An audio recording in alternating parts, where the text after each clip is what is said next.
All right. Hopping on quickly to give a little bit more information about how to integrate quotations into your writing, in particular into your upcoming seminar paper this Sunday.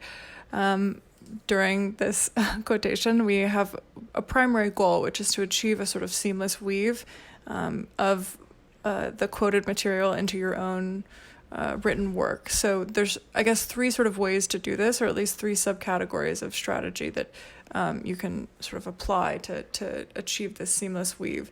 The first is to always punctuate according to your sentences, not necessarily the sources. There's a few exceptions to this, but for right now, this is a good rule. The second one is to add parenthetical citations after your closing quotation mark, but before the punctuation that ends your clause. So before the punctuation that you add according to your sentence, if that makes sense. We'll go over an example in just a moment.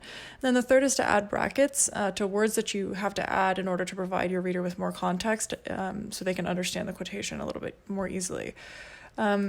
So I've created a little fake original source and then a fake essay just to show you what all three of these things mean. On the left, obviously, is the original source.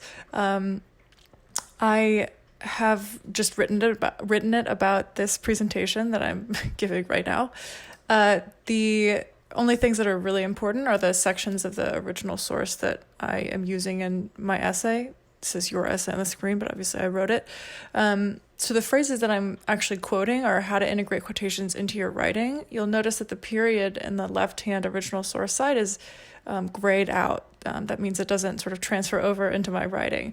We'll go over that in just a moment. And then the other thing you'll note is that next week's topics is also left ungrayed out. So that's still operating, as you can see on the right side in my sample essay. So again, the first rule is punctuate according to your sentences, not necessarily the sources.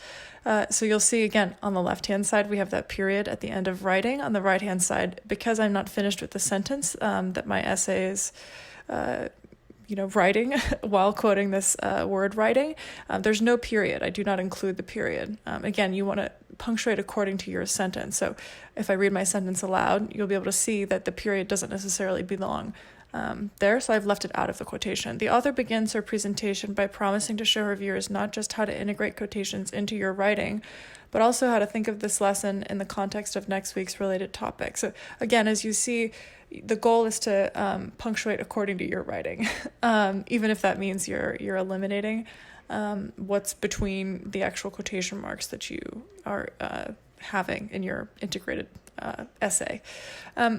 The other thing you'll note is that this word topics also abides by that principle, but it introduces a different element. We have that parenthetical citation now. So again, you want to avoid including punctuation that doesn't necessarily flow with your sentence. So you're not changing anything within the actual quotation. You're simply ending the quotation early. So in this case, you're ending it right before the comma because you, in your writing, haven't yet finished your sentence. You need to include the parenthetical citation in the same sentence in which the quotation itself appears. So in order to do that, you end with the final word of your quotation, and then you put the quotation mark in order to indicate, obviously, that you've finished quoting whatever source you're quoting. And then before you add the period, which ends your sentence, you add your parenthetical citation. Now, I'll note it's not necessary, to include like P period and then the page number, or like PG period and then the page number, or page 2. If you include a number in a parenthetical citation, it's assumed that you're referring to a page.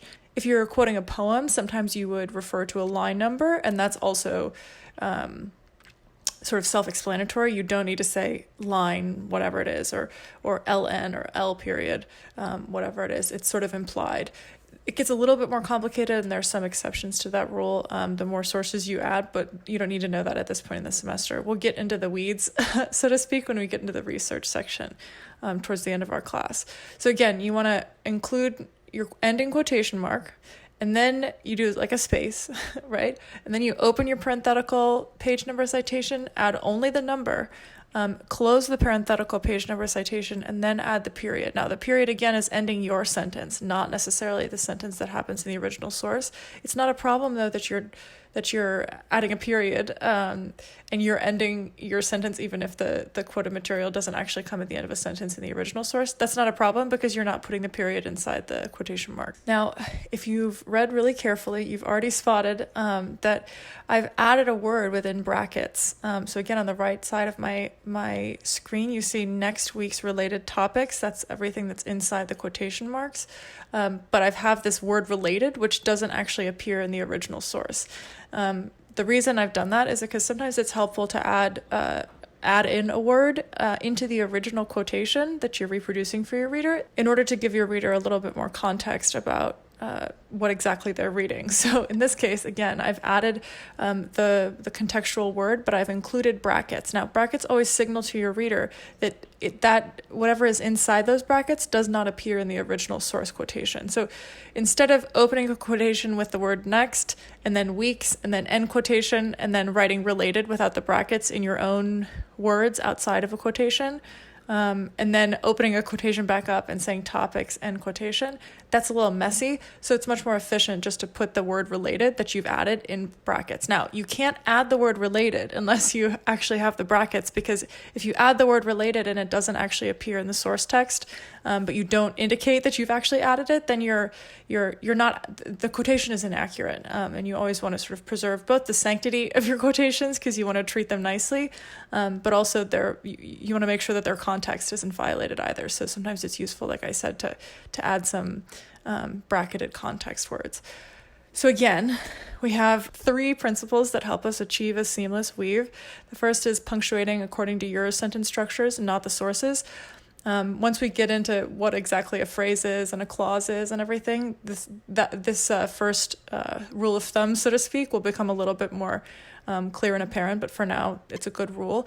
The second one is add parenthetical citations after your quotation mark, but before the punctuation that ends your clause. As you can see, the red is obviously don't do that, and then the green is do that. So not this period quotation parenthetical. Don't do that because the sentence to which the citation belongs has already ended because you've added a period at the end of the word this. The green version obviously is the accurate one, so that's the one that you should go for. Quote, and then end your quotation with the closing quotation mark. Open up the parenthetical citation, add only the page number, again, not PG period or whatever. Close the parenthetical and then add your period, which will end your sentence. And then the third, use brackets if you have to add in a word to give some more context. All right, that's it. Bye.